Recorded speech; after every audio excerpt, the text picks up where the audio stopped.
If you told me what my life would be like today, I'm now 39 years old, I wouldn't have believed you. I'm happy. I'm content.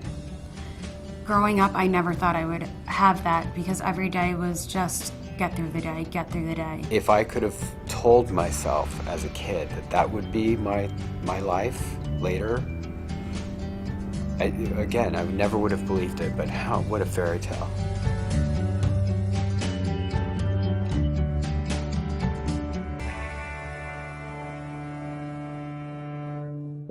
I knew that I was gay when I was 12 years old. Because I wasn't athletic, it was really one of the first indicators that I wasn't like the typical, 8-year-old boy. I never quite felt settled, or I never quite felt like I fit in. I tried to pretend to date girls, and that wasn't very good for anyone involved. I was told as a child that that is a sin and you would go to hell. So I grew up knowing that I was destined to go to hell. I felt that every single second of certainly of my college career, I was watching every word I said to make sure that no one would ever think that I could possibly be gay or might suspect me of being gay. When I was growing up, I was always picked on, almost every day. I was out on the front lawn of the school during lunch break and,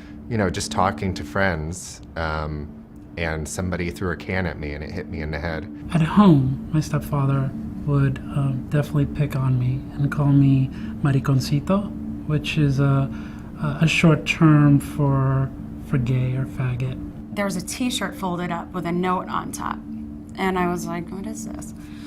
So I went over and I picked it up and I opened the note and it said, die, soccer dyke, die, F you, but that's shorthand, I hope you burn in hell.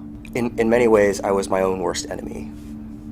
I had so much internalized homophobia, so much anger, confusion, despair. I wanted to kill myself every day. I was trapped in this life. I was trapped in this house. I was trapped in this school. And what was I going to do?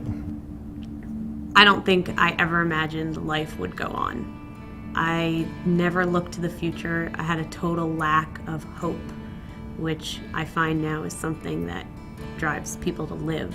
I knew that it was vital for me to be myself, and the best way that I could be myself was by going someplace new and discovering who I really was. There was a bookstore that had a big impact on me, and there was a gay and lesbian book section in the store, and so I sought that out as a teen to find some books that shared my experience. The moment it came out for the first time to a straight friend in college was the moment that my life got better by 1,000-fold. I was very lucky, actually, that one of my best friends at the time was going through something very similar. So the two of us were kind of like, well, I kind of feel this way. And like, oh my gosh, so do I. I thought I was alone. I'm proud of who I am. And, there's nothing wrong with this. And this lifestyle is exactly what I want to be. And I'm going to immerse myself in it. And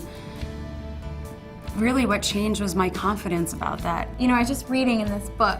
It's called White Teeth by Zadie Smith, and she's a fabulous writer. But there's this quote in the book, and it says, "You are never as strong as when you come out on the other side of despair," which is so true.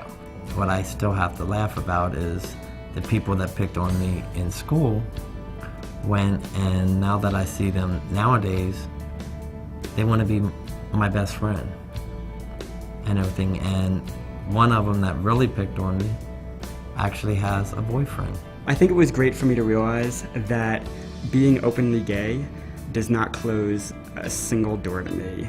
Working at Random House as a gay person is fantastic. As long as I've been here, I feel like on every level, sexuality and anything else, people are incredibly accepting, incredibly tolerant. It wasn't until I came here that I really just was myself. I've never looked back. I have an apartment in the city, an incredible partner, We have a house down on the Jersey Shore we go to every weekend. I have a backyard. I have a garden. Things that I love. We travel the world. The life that we share together is shockingly amazing. I, again, looking back, can't believe where I am today. If you're feeling bad about who you are, and if you're feeling isolated and alone because of where you are right now in your life, you just have to know that things are going to change. If you just push away who's giving you all that grief, you will find people that will have your back, that will support you. Whether that's a teacher, a family friend, your parents, there's always an avenue. You have to be strong, you have to be focused, you have to not let the bullies win. If you ever feel any doubts or you feel separate or isolated, remember that there are a lot of people out there like yourself, and you'll find them. And believe me when I say, it gets better. It gets better. It gets better. It gets better. It gets better. It gets better. It gets better. It gets so much better. I know from my own lived experience, and I can promise you, it gets better. You cannot even imagine, it gets so much better.